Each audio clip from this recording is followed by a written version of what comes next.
Энергетическая отрасль страны в сложной ситуации. С каждым разом она только ухудшается. С этого начал глава Черноморэнерго диалог с журналистами.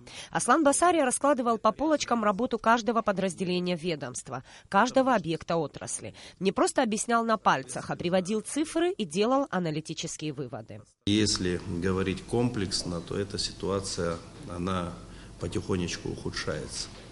Это связано с износом основных фондов.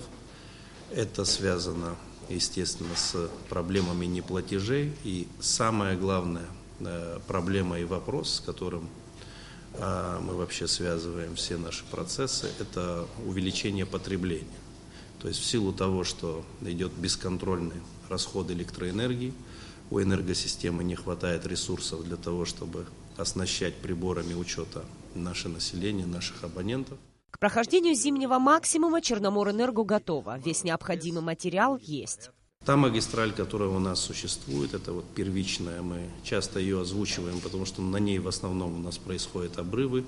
Это высоковольтная линия Чегвара, которая связывает перепадную ГЭС-1 с Тхварчальской подстанцией Тхварчал-ГРЭС.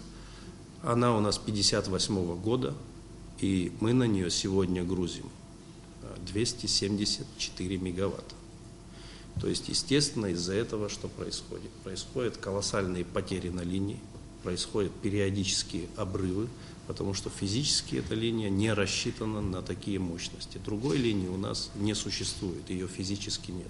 Перебоев с электроэнергией в предновогодние и новогодние дни быть не должно. Черноморэнерго делает для этого все необходимое, заявил Аслан Басария. Но предугадать аварию на линии невозможно. Хочу вас заверить о том, что все аварийные бригады готовы.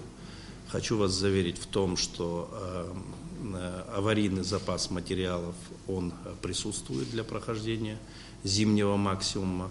Но у нас постоянные происходят, естественно, аварии и проблемы. И население наше знает, и все об этом знают. Предположим, те же трансформаторные подстанции, небольшие, они выходят из строя, нагрузок не выдерживают.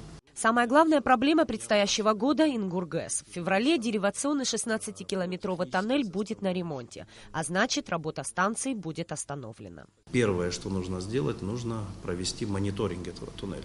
Для того, чтобы провести мониторинг этого туннеля, собственно говоря, нужно опорожнить этот туннель, избавиться от воды и, естественно, провести этот мониторинг. Туннель опорожняется порядка 4 дней. После этого проводится мониторинг, это порядка 5 дней. И еще где-то порядка 4 дней на заполнение туннеля, подготовка уже и включение всех агрегатов, это еще пару-тройку дней. Соответственно, приблизительно все эти работы, они планируются завершиться в течение 15-20 дней. И, скорее всего, это будет проведено в периоде с 15 февраля по где-то 15 марта. И, может быть, либо до конца марта. У ведомства несколько новостей. В скором времени будет ликвидировано акционерное общество «Энергосбыт», которое было создано для сбора средств за потребленную электроэнергию. На его месте Черноморэнерго создало собственную структуру с одноименным названием, у которого будут те же функции. Только теперь под неусыпным контролем самой энергетической компании. Также с сегодняшнего дня на сайте Черноморэнерго будет публиковаться в свободном доступе полная информация обо всех финансовых операциях ведомства. А вот что касается неплательщиков, то их ждет сложный период. Черноморэнерго фактически объявляет им войну. Причем приоритет отдается неплательщикам из разряда коммерческих предприятий. Нисфарш Басаида Гухава, Абхазское телевидение.